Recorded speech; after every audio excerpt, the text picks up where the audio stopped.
Hello, my name is Mark Sutton, and welcome to this short video lecture. Today, I'll introduce you to the concept of warrants and examine how they are used in arguments.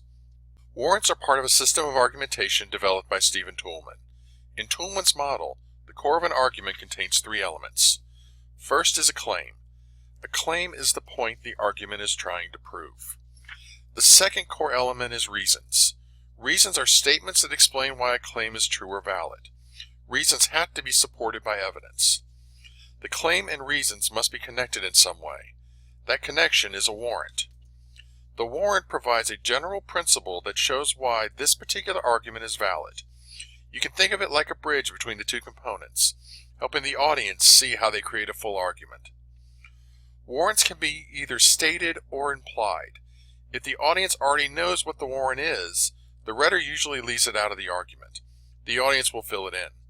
If the audience doesn't know the warrant or may make a different kind of connection, the reader will need to include the warrant. Warrants can be classified in many different ways. Let's look at some examples of each category. I'll give you a couple of examples of each one, and these examples will also show several ways claims and reasons can be presented. A warrant by sign draws on the idea that some things represent or remind people of something else.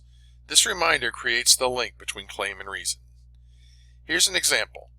That building is on fire because I see smoke. Our claim is that the building is on fire.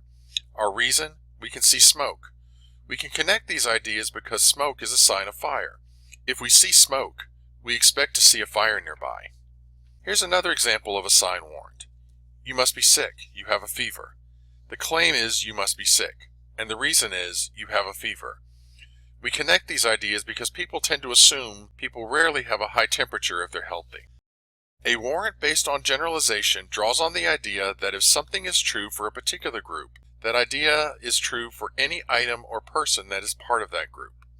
For example, say that we're making the argument, because Joe is over 18 years old, he may be a college student.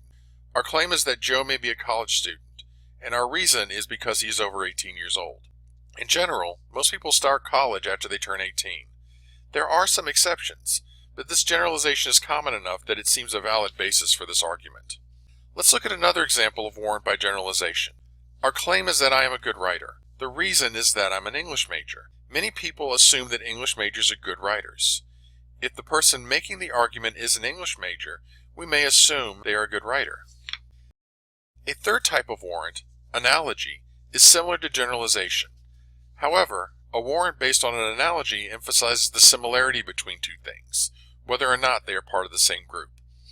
If some feature applies to one of these things, it also applies to the other.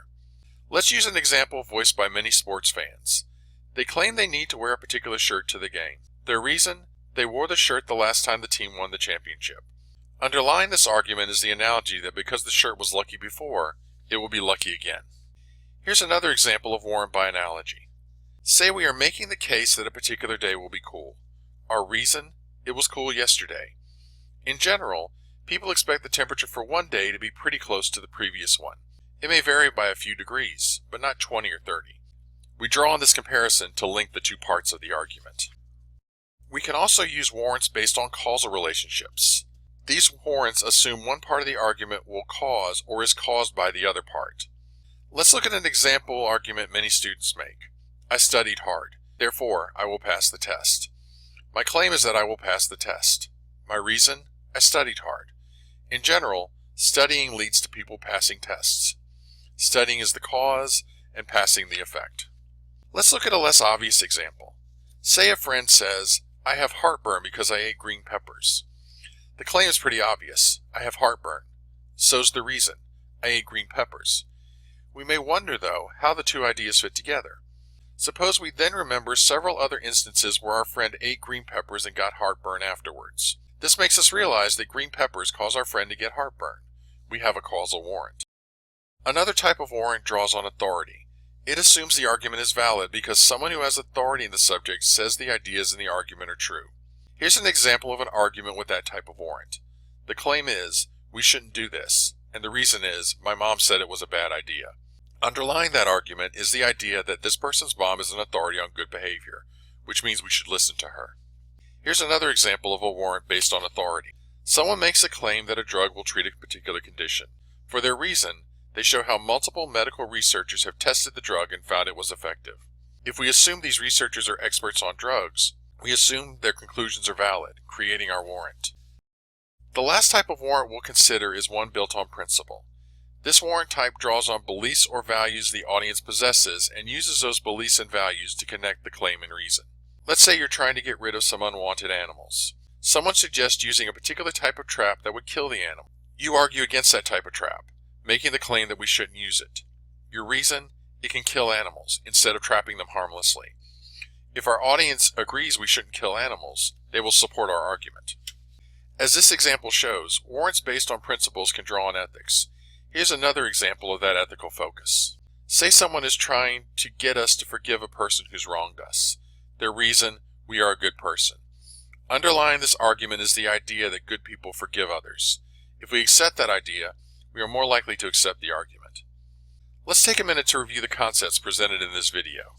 A warrant is part of an argument that shows how a reason connects to a claim. It can be stated or implied, depending on whether the audience will understand the warrant. This video focused on 6 possible types of warrants: sign, generalization, analogy, causal, authority, and principle. Warrants can be a powerful part of an argument. They point us towards the assumptions guiding a reader's thinking, and they help us make a case stronger. Your instructor may have additional information on this concept. Be sure to talk with them if you have any additional questions.